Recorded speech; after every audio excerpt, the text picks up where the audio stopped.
Hi friends, welcome to my channel Bhanusri kitchen.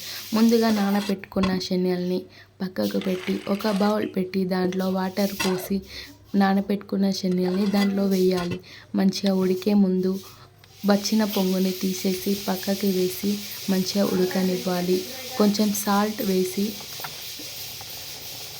పక్కకు పెట్టాలి.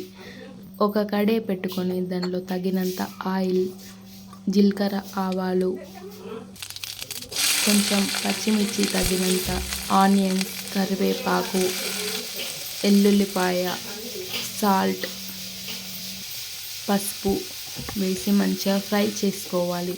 నానబెట్టుకున్న శనగల్ని దాంట్లో వేసి మంచిగా ఫ్రై చేసుకోవాలి.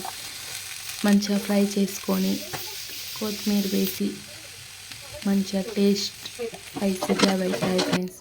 మీకు నచ్చినట్టయితే మరిన్ని వీడియో కోసం like, share, comment, subscribe friends.